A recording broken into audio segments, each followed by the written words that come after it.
Hi, if you're new here, welcome. My name is Jessica and I'm a licensed mental health counselor.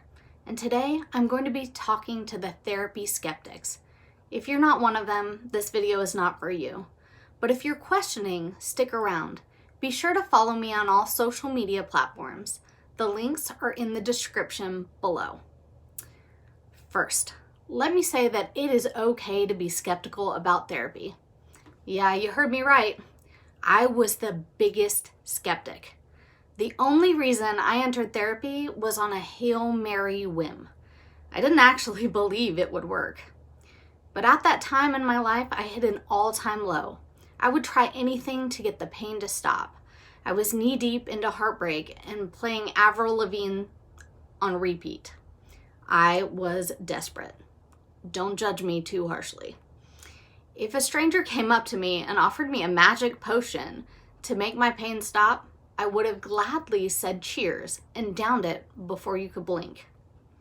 So if you're anything like me and think talking to a stranger about your feelings is a little weird, well, let me be your guide.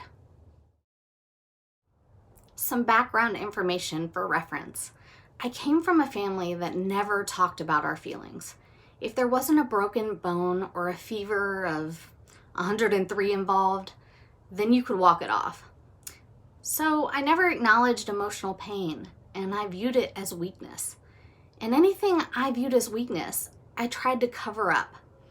My favorite phrase was, "I'm fine."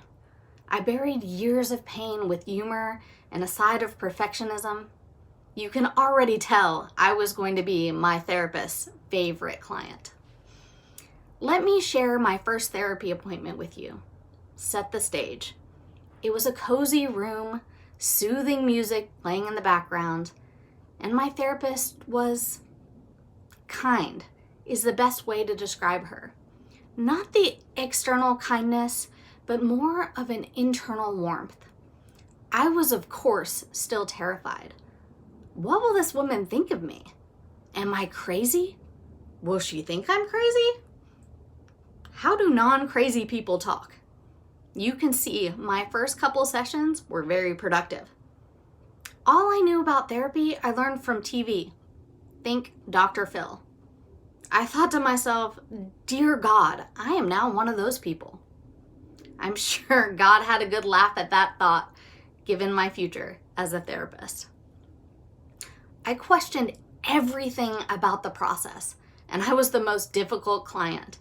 I wanted the 5 easy step plan to fix my life, and I wanted it now.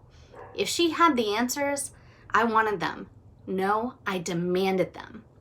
She'd patiently listen and then told me one thing I'd never forget. She said, "It's going to get worse before it gets better." What? At that point, I almost lost my mind. Worse? I'm out.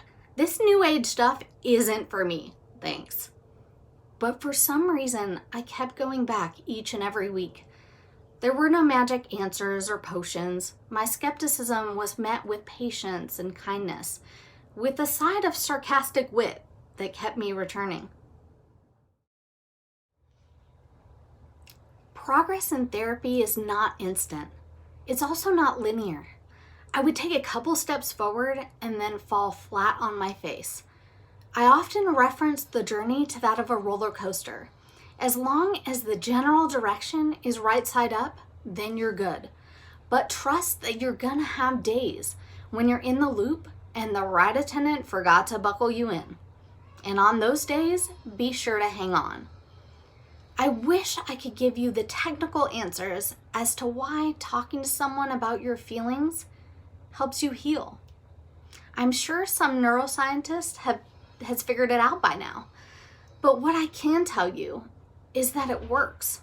I'm living, breathing proof of it. Having a safe place to process my emotional pain released the shame around it. I no longer view my emotions as weakness, but my strength and something to be embraced. The good, the bad, and the ugly. I began to accept my own story, and I regained my confidence. There was a day that I can remember genuinely laughing. I would fake laugh all the time and hide behind humor. But the day I felt genuine joy again, I knew that there was something to this mumbo jumbo. This is when the skeptic became a believer. I then dedicated much of my time to learning and healing.